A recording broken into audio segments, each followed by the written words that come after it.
بسم اللہ الرحمن الرحیم ان اولیاؤہ الا المتقون صدق اللہ مولانا العظیم۔ بارگاہ رسالت مآب صلی اللہ علیہ وسلم میں درود پاک کا ہدیہ پیش کریں۔ اللہم صلی علی سیدنا و مولانا محمد معدن الجود والکرم وآلہ واصحابہ الکرام وابنہ الکریم وبارک وسلم صلاة دائمة سرمدا ابدا۔ عزیزان گرامی وقار، ماہ ربیع الاخر شریف جس کو سنی ربیع الغوث کہتے ہیں، اس ماہ مبارکہ میں ہم اپنی زندگی کی سانسیں لے رہے ہیں،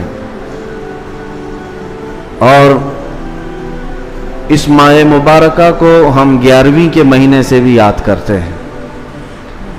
اسلامی مہینہ ہے، مہینے کا نام بہت پہلے سے ہے، لیکن اہل سنت و جماعت کے دل میں سرکار بغداد شہنشاہ ولایت غوث الاعظم دستگیر رضی اللہ تعالیٰ عنہ کی محبت ایسی رچی بسی ہے کہ اس پورے مہینے کو ہم غوث کے مہینے سے یاد کرتے ہیں، اور یہ اللہ والوں سے محبت کی علامت ہے۔ لوگ کسی مہینے کو کسی اور تہوار سے یاد کرتے ہوں گے، لیکن ہم اپنے مہینوں کو اللہ والوں سے نسبت دے کر یاد رکھتے ہیں۔ سرکار شہنشاہ بغداد سلطان الاولیاء عبد القادر جیلانی رضی اللہ تعالیٰ عنہ، اس عظیم شخصیت کا نام ہے جس کو اللہ تبارک و تعالیٰ نے مقام محبوبیت کے ساتھ مقام غوثیت عطا فرمایا۔ اولیاء اکرام میں یہ مقام بہت کم کو ملا ہے جو سلطان الاولیاء شہنشاہ بغداد کو ملا ہے، ورنہ اولیاء میں کوئی ایسا نہیں ہے جو منبر پر کھڑے ہو کر کے یہ اعلان کرے کہ میرا قدم ہر ولی کی گردن پر ہے۔ اعلیٰ حضرت امام اہل سنت فاضل بریلوی فرماتے ہیں، جس کی منبر بنی گردن اولیاء، اس قدم کی کرامت پہ لاکھوں سلام۔ جو ولی قبل ہوئے یا بعد ہوئے یا ہوں گے، سب ادب دل میں رکھتے ہیں میرے آقا تیرا۔ غوث پاک رضی اللہ تعالیٰ عنہ کو اولیاء کرام میں ایسا ہی مقام حاصل ہے کہ جیسے سورج کو ستاروں پر مقام حاصل ہے۔ آپ کو اللہ تعالیٰ نے بچپن سے علمی شرافت کے ساتھ ساتھ خاندانی شرافت ایسی عطا فرمائی کہ آپ اپنے والد ماجد کی طرف سے حسنی سادات ہیں اور اپنی ماں کی طرف سے حسینی سادات ہیں، یعنی امام حسن مجتبیٰ ان کے دادا ہیں، امام حسین شہید کربلا نانا ہیں، جس کے دادا اور جس کے نانا دونوں جنتی جوانوں کے سردار ہوں، اس نسبت کا عالم کیا ہوگا۔ میرے عزیزو، گھر کے اندر سادات کے ہاں جو پرورش کا معمول ہوا کرتا تھا، اسی سے اندازہ کر لیں آپ کی ولادت 29 شعبان کو ہوئی تھی، اور چاند رات تھی، دوسرے دن کو رمضان شروع ہونے تھا، اور چاند میں اختلاف ہو گیا جیلان میں۔ یہ جیلان ایران کا ایک علاقہ ہے، اس کو گیلان بھی کہتے ہیں، جہاں آپ کی پیدائش ہوئی۔ لوگوں کے دوران شک پیدا ہوا کہ چاند ہوا کہ نہیں ہوا۔ غوث پاک رضی اللہ تعالیٰ عنہ کی ماں فاطمہ ام الخیر، جو نہایت ہی شریف خاتون ہیں سادات کی، آپ نے لوگوں سے کہا کہ رمضان ہو چکا ہے، اس لیے کہ سحری سے لے کر افطار تک میرے بچے نے دودھ کو منہ نہیں لگایا ہے۔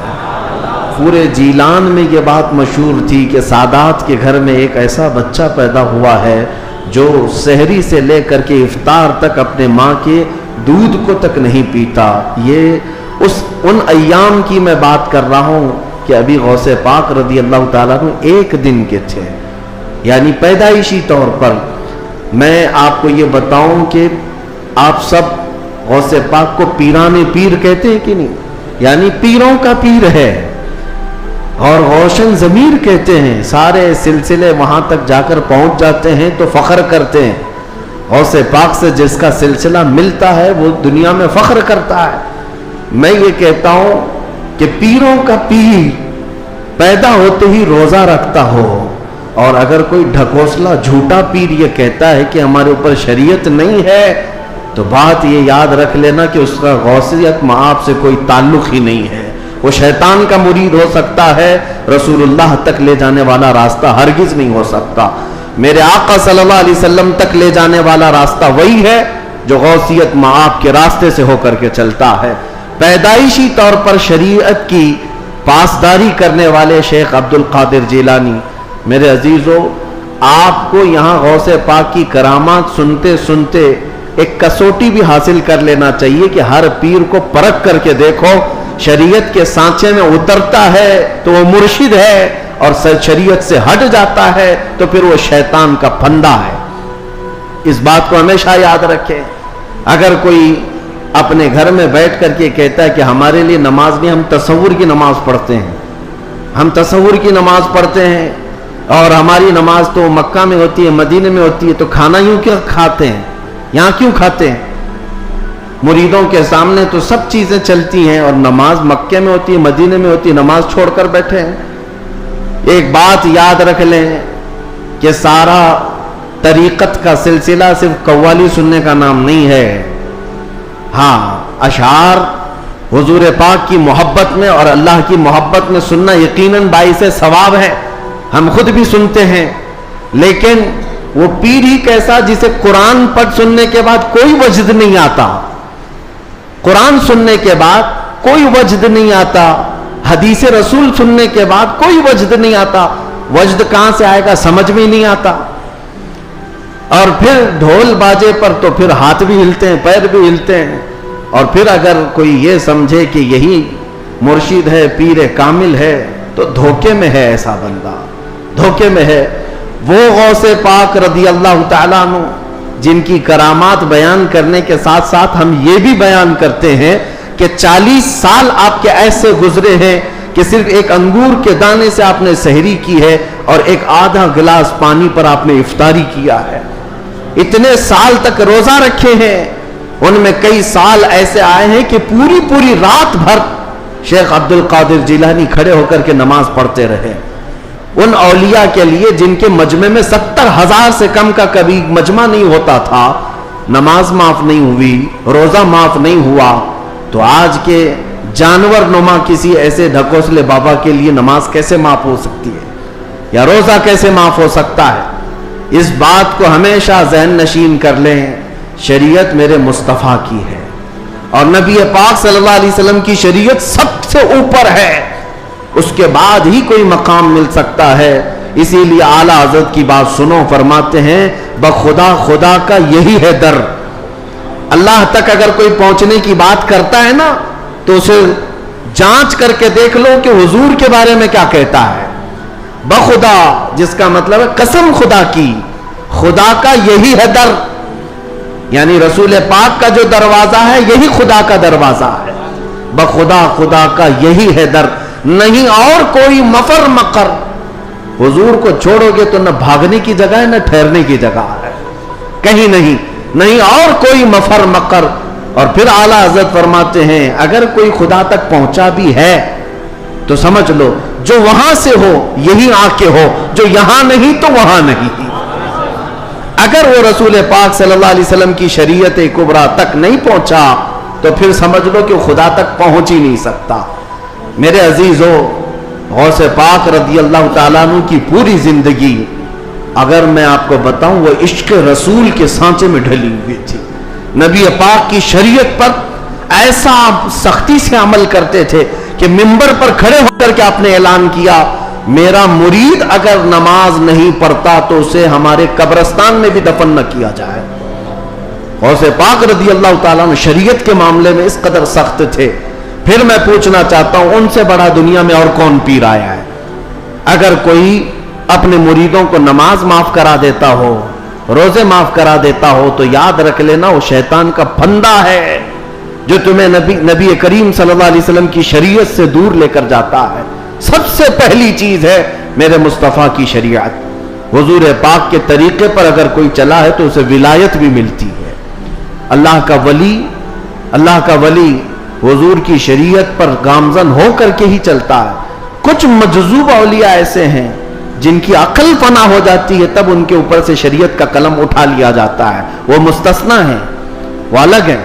لیکن جتنے اولیاء آئے سب کا رسول پاک صلی اللہ علیہ وسلم کے دربار میں ایسا وسیلہ ہے، ان کی ایسی پہنچ ہے کہ اس کے بعد ہی انہیں ولایت کی منزل ملتی ہے. میں ایک بات بتاتا ہوں آپ کو، غوث پاک رضی اللہ تعالیٰ عنہ کے مقام کے متعلق محبوب الہی کا نام سنا ہوگا. دلی کے شہنشاہ، دو اولیاء کو محبوب کا نام دیا گیا ہے. محبوب، ایک غوث پاک کو محبوب سبحانی اور حضرت نظام الدین اولیاء کو محبوب الہی. محبوب اسے کہتے ہیں جس سے اللہ محبت کرتا ہو. سارے اللہ سے محبت کرتے ہیں اور کچھ وہ ہیں جن سے اللہ محبت کرتا ہے، وہ محبوب ہیں. محبوب الہی کا درجہ بڑا ہے. ان کے بڑے گہرے مرید ایسے فنا فی شیخ امیر خسرو. امیر خسرو کا جب بھی نام آتا ہے تو ایک پیر اور مرید کے درمیان کا گہرا تعلق بتایا جا سکتا ہے. لوگوں کو پڑھنا چاہیے، کس کو مرشد سمجھا جائے طریقت کے راستے میں اور کون پیر ہوتا ہے. امیر خسرو کو پڑھیں تو سمجھ میں آ جائے گی بات. امیر خسرو ایک بار پانی پت گئے ہوئے تھے. پانی پت میں اس وقت بو علی شاہ قلندر رحمت اللہ تعالی علیہ موجود تھے. یہ محبوب الہی کے ہم زمانہ ہیں، اسی زمانے کے. ان کی کرامات کا حال بھی بہت بڑا تھا. امیر خسرو ان کی محفل میں بیٹھے. جمعرات کو ایک بار ان کے ہاں محفل ہوتی تھی بو علی شاہ قلندر کے ہاں. اور محفل میں ہوتا کیا تھا، جب ذکر کی محفل ہوتی اس کے بعد جتنے حاضرین ہوتے بو علی شاہ قلندر سب سے کہتے اپنی اپنی آنکھیں بند کر لو.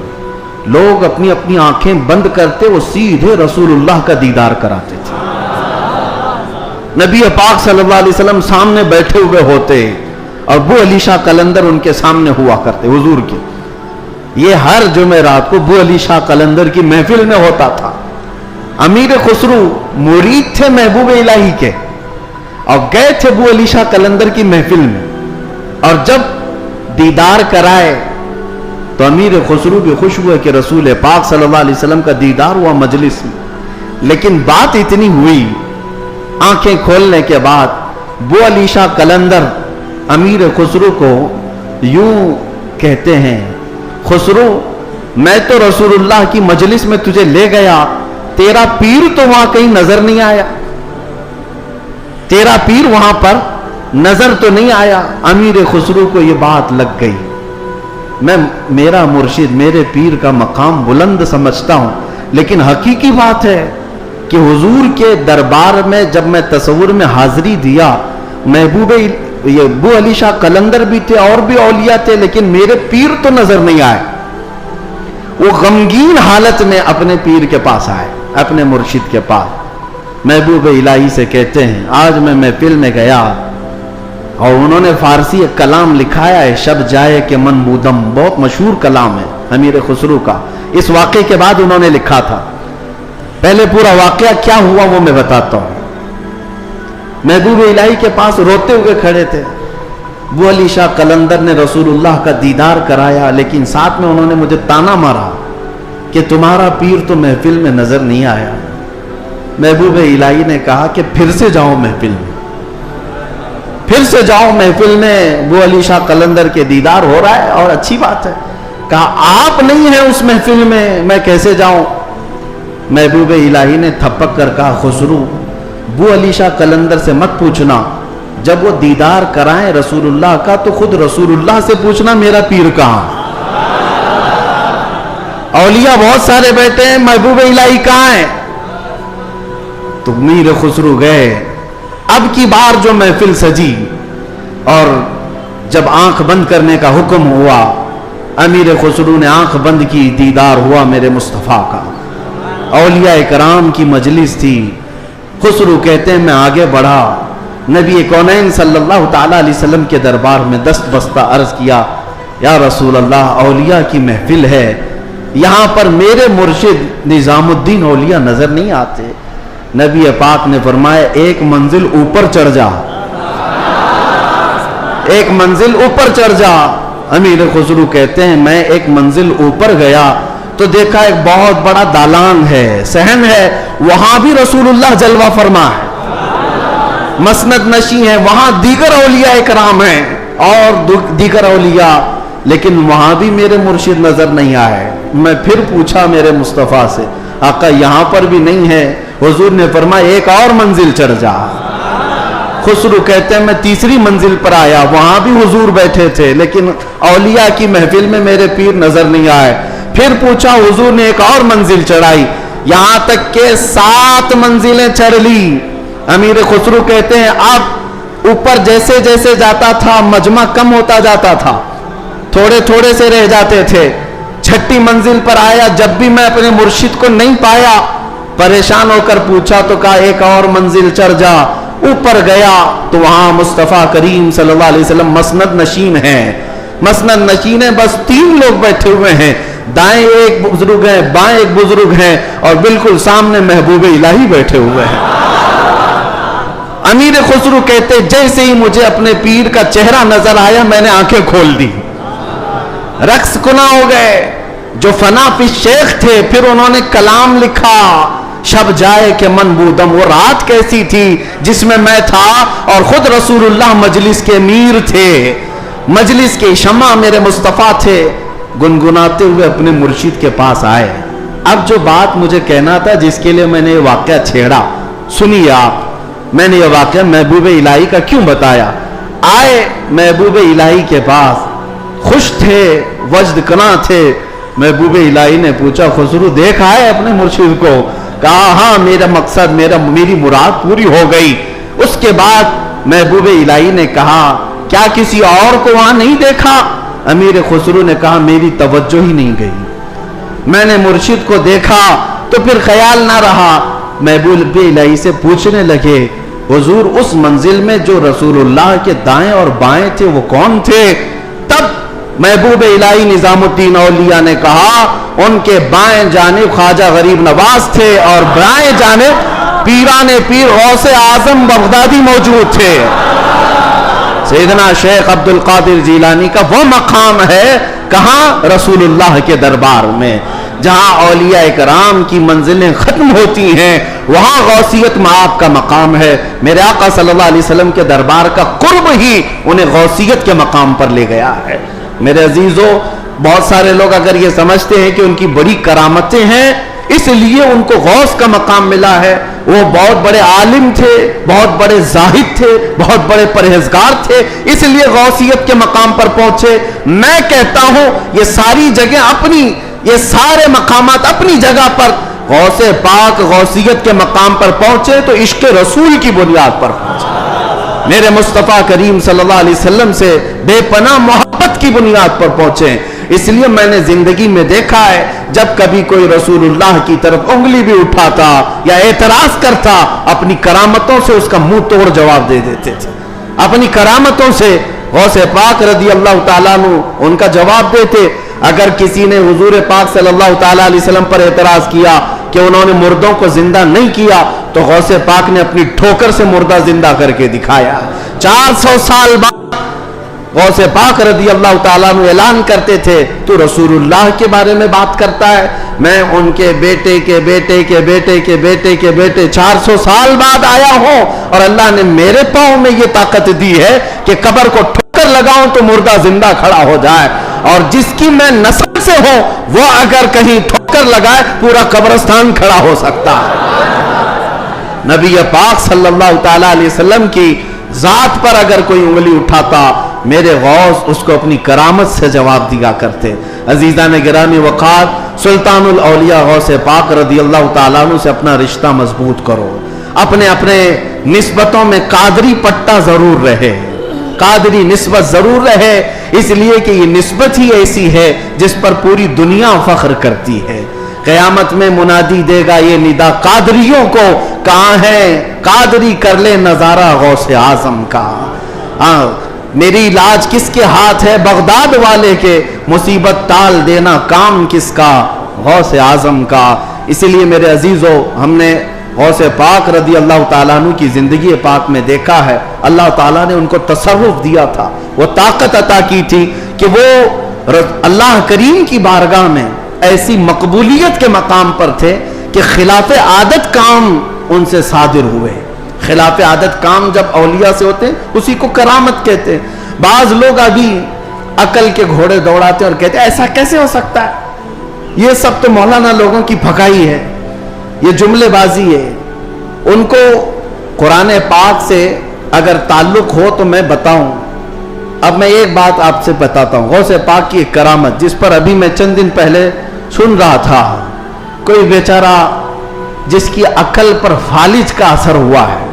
یہ وہ لوگ ہیں جن کو میرے مصطفیٰ کریم صلی اللہ تعالیٰ علیہ وسلم سے بغض ہے, عداوت ہے, اور دوسرے راستے پر چل پڑے اور اولیاء اکرام کو چن چن کر کے نشانہ بناتے, جن کا تعلق نجد سے ہے, وہابیت سے ہے, سلفیت نام رکھتے. بہرحال لیکن سوال کرنے والے نے ایک سوال کیا, ارے مولانا آپ سناتے ہیں کہ غوث پاک تو 12 سال کی ڈوبی ہوئی کشتی کو باہر لے آئے, یہ تو خدا کے بھی کام نہیں ہے, اللہ کے بھی کام نہیں, اس سے بڑھ کر کے آپ نے غوث پاک کو بتا دیا. میرے عزیزوں میں آپ کو بتاتا ہوں بات ہوئی کیا تھی. دریا کے کنارے سے آپ کا گزر ہو رہا تھا, ایک بوڑھی عورت کو روتے ہوئے دیکھا. مرید سے پوچھا پوچھو اس کو کیا بات ہے, کیوں روتی. معلوم کیا تو پتا چلا کہ اس خاتون کا اکلوتا بیٹا تھا, بڑے نازوں سے پالا تھا. اس عورت نے شادی کی, برات آ رہی تھی اور کشتی جو ہے دریا میں غرق ہو گئی, ڈوب گئی, باہر نہ آ سکی. مشہور کرامت ہے غوث پاک کی. تو وہ ڈوب گئی اور اس بوڑھی عورت کا دل تو ماں کا ہے, بیٹے کے یاد میں روز آتی ہے, روتی اور شام واپس چلی جاتی, روز روتی ہے. غوث پاک رضی اللہ تعالیٰ عنہ کو اس پر رحم آیا. اللہ کریم کی بارگاہ میں سفارش کی, اے رب کریم تو نیست سے ہست کرنے والا, تو پانی کے قطرے سے پورا انسان بنانے والا, تو راکھ کے ڈھیر کو بھی اگر چاہے تو زندہ انسان کھڑا کر دے. مولا قادر مطلق ہے, اس خاتون پر رحم فرما اور اس کا بیٹا واپس لوٹا دے. غوث پاک کی دعا چل رہی تھی. تھوڑی دیر دیکھنے کے بعد دریا میں ایک بھونچال سا, طوفان سا آیا. پانی کے اندر ایک عجیب سی سرسراہٹ ہوئی. تھوڑی دیر کے بعد دیکھا تو ایک کشتی برآمد ہوئی. غوث پاک نے صرف اس خاتون کے بیٹے کی زندگی مانگی تھی, مگر صدقے میں اللہ نے پوری برات کی زندگی لوٹا دی. پوری برات واپس آ گئی اور وہ خوشی خوشی غوث پاک رضی اللہ تعالیٰ عنہ کا شکر کرتے ہوئے گھر گئے.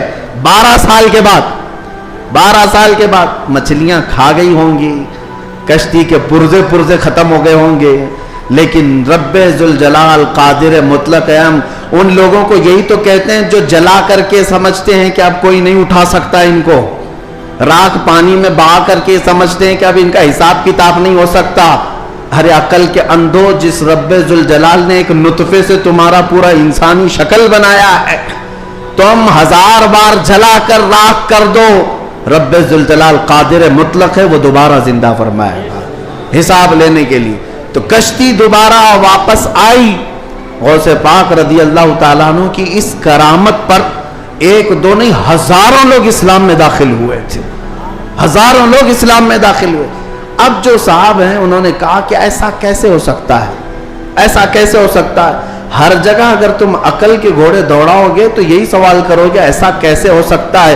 اگر تمہاری عقل میں بات نہیں آتی تو سمجھ لو اسی کو کرامت کہتے ہیں, اسی کو کرامت کہتے ہیں. تم اور ہم بھی کر سکتے تھے تو پھر غوث کی کرامت کا مطلب ہی کیا ہے. تم بھی غوث ہوتے, ہم بھی غوث ہوتے. کرامت ہے جو عقل میں نہیں آئے گی. اور قرآن سے اگر دلیل مانگتے ہو, سنو, سلیمان علیہ السلام نے اپنے دربار میں ایک بار اعلان کیا تھا, کون ہے جو سبا بلقیس کا تخت یہاں پر لے آئے گا. سلیمان علیہ السلام فلسطین میں بیٹھے ہوئے ہیں اور سبا بلقیس کا تخت یمن میں ہے. یمن اور فلسطین میں 1000 کلومیٹر سے زیادہ کا فاصلہ ہے. ایک جن کھڑا ہوا, کہا اللہ کے نبی میں لے آتا ہوں. پوچھا کتنی دیر میں؟ کہا میں آپ کی مجلس ختم ہونے سے پہلے وہ لے کر آ جاؤں گا. جنات کی طاقت پر یقین رکھنے والے, جنات کو حاصل کرنے کے لیے عملیات کرنے والے, سنو قرآن کیا کہتا ہے. سلیمان علیہ السلام نے کہا بہت دیر ہو جائے گی, مجلس ختم ہونے تک تم لاؤ گے, مجلس ختم ہونے تک. پھر اللہ کے ایک ولی جو سلیمان علیہ السلام کے امتی تھے، آصف بن برخیہ، کھڑے ہوتے ہیں، کہتے ہیں اے اللہ کے نبی میں لے آؤں گا. پوچھا کتنی دیر میں؟ کہا آپ کی پلک جھپکنے سے پہلے لاؤں گا. آپ کی، یہ قرآن کے الفاظ ہیں، قرآن کے. قال الذي عنده علم من الكتاب انا آتيك به قبل ان يرتد اليك طرفك. اس سے پہلے کہ آپ کی آنکھ کی پلک جھپکے اے اللہ کے نبی میں وہ تخت لے آؤں گا. تخت کوئی 4 فٹ کا 5 فٹ کا نہیں، 80 گز لمبا ہے اور اتنا ہی چوڑا ہے، اتنا ہی وزنی ہے، اور 7 دروازوں کے اندر بند کر کے رکھا ہوا ہے. سونے چاندی جواہرات سے جڑا ہوا تخت ہے. اور ایک انسان کہتا ہے، انسان، جنات کی بات نہیں کر رہا، جنات کی بات آئے گی تو آپ سمجھیں گے ان کو بڑی طاقت ہوتی ہے. انسان کی بات کر رہا ہوں. انسان نے کہا سلیمان علیہ السلام کے امتی میں پلک جھپکنے سے پہلے لاؤں گا. یہ صرف اور صرف بات نہیں تھی، حضرت سلیمان علیہ السلام ابھی پلک کر ادھر دیکھ رہے تھے، وہ تخت حاضر کر چکے تھے، تخت حاضر کر چکے تھے. اب میں آپ کو یہ بتانا چاہتا ہوں، وہ سلیمان علیہ السلام خود اللہ کے نبی تھے، خود اللہ کے نبی. ارے وہ چاہتے تو خود ہی تخت کو طلب کر لیتے.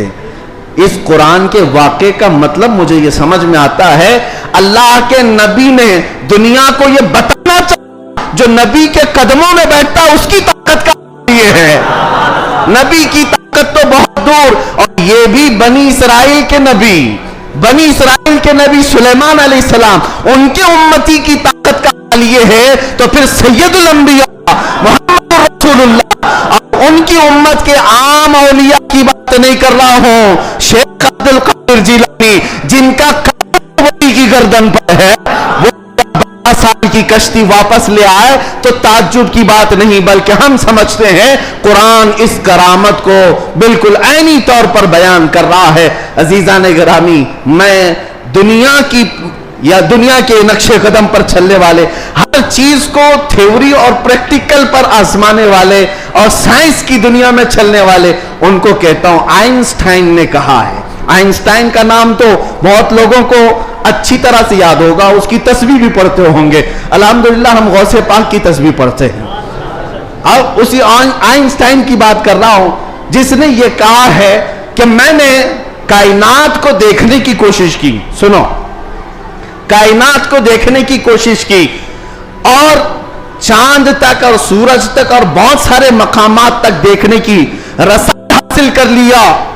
اور اس نے کہا کائنات کا جو کنارہ، ایک کنارہ میں نے دیکھا، اس کے لیے وہ کہتا ہے 2 کروڑ نوری سال لگ جائیں گے.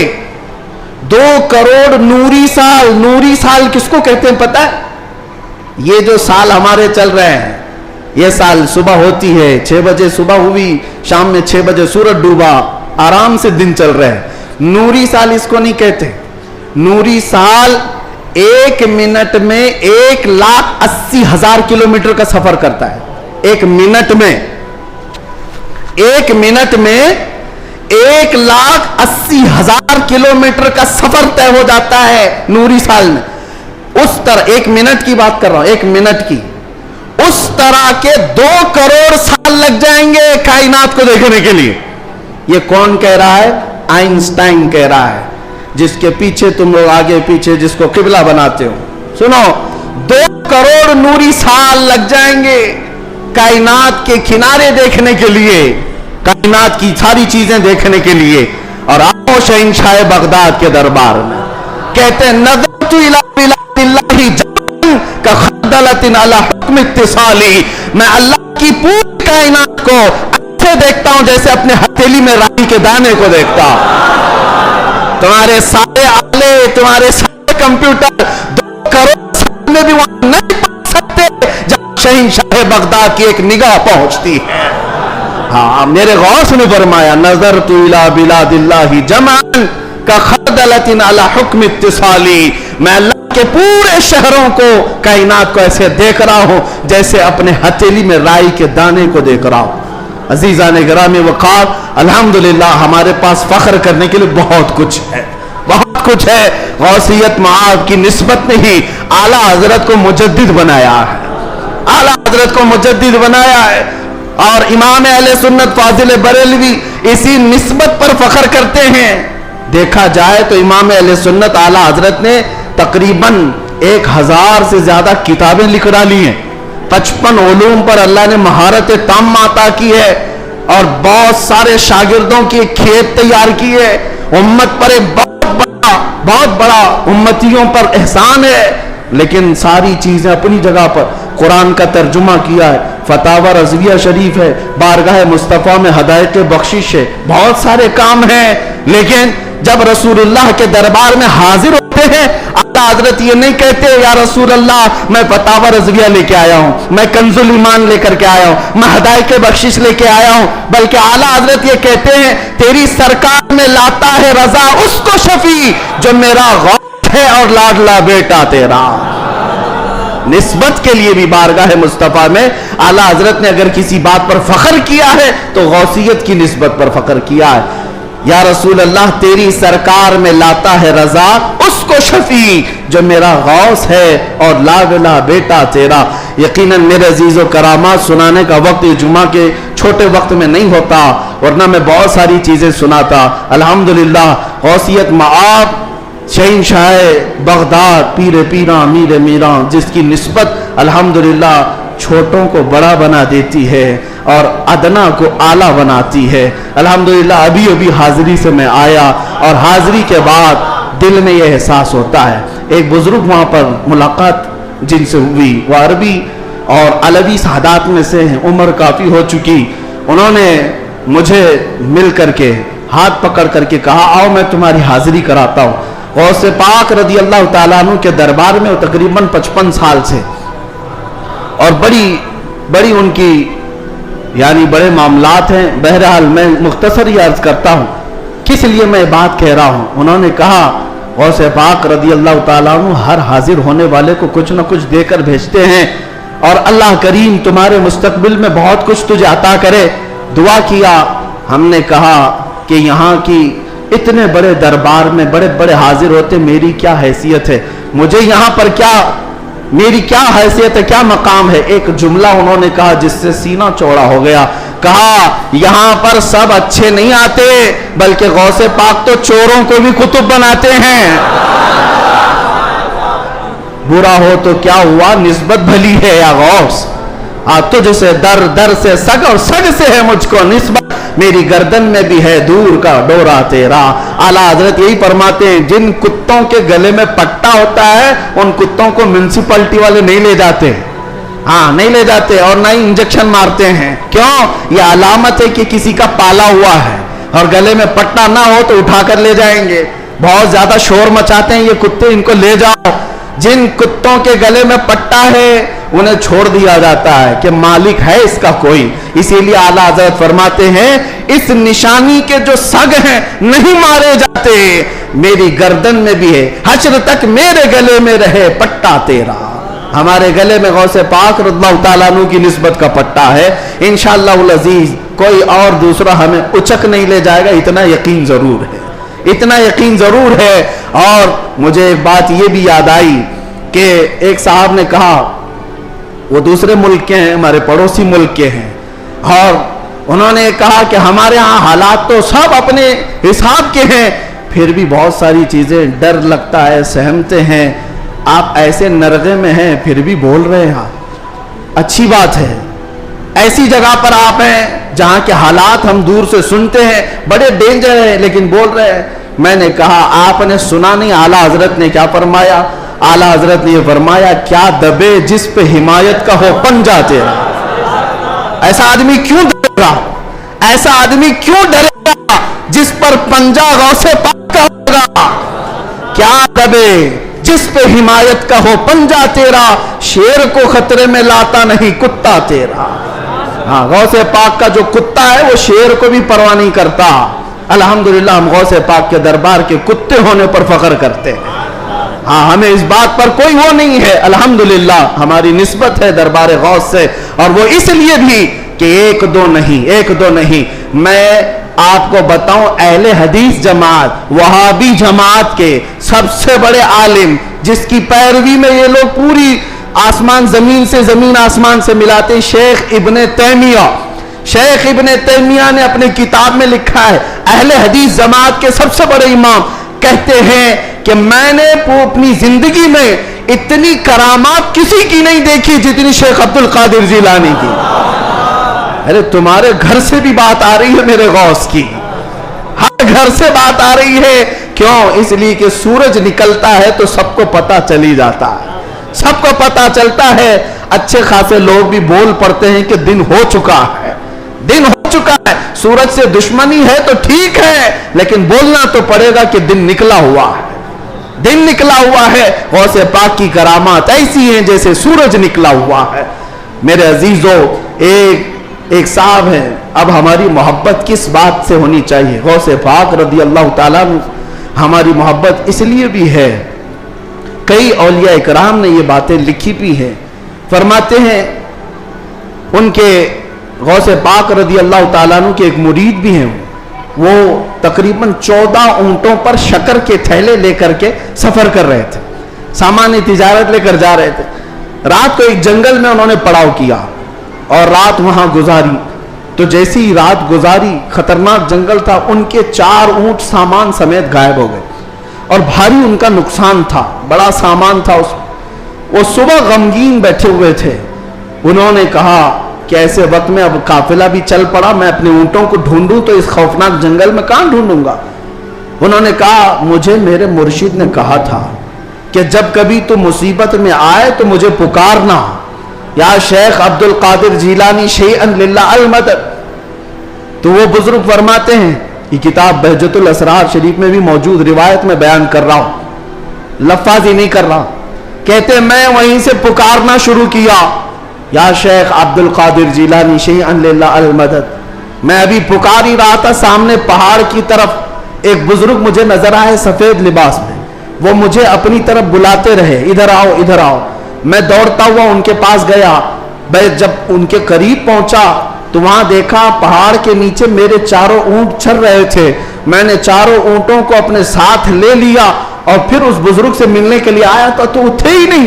میں اپنے اونٹوں کو لے کر تجارت میں گیا، سامان بیچا، اس کے بعد پھر بغداد آیا اپنے مرشد سے ملنے کے لیے، تو غوث پاک نے فرمایا تیرے 4 اونٹ صحیح سلامت تو ہم نے دلا دیے تھے۔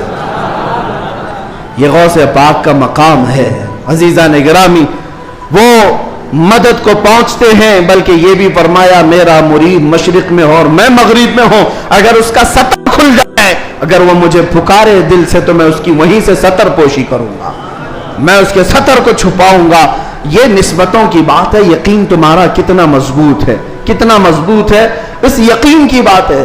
وہاں غوث پاک کے خلیفہ ہیں، ان کے مزار کے پیچھے ہی، ان کا مزار ہمیشہ پانی میں رہتا ہے، ابو خمرہ ان کو کہتے ہیں، شیخ محمد المتقی الہندی، ہندوستان سے جو غوث پاک کے جاتے تھے ملاقات کرنے کے لیے، ان کی تربیت کے لیے وہ رہتے تھے۔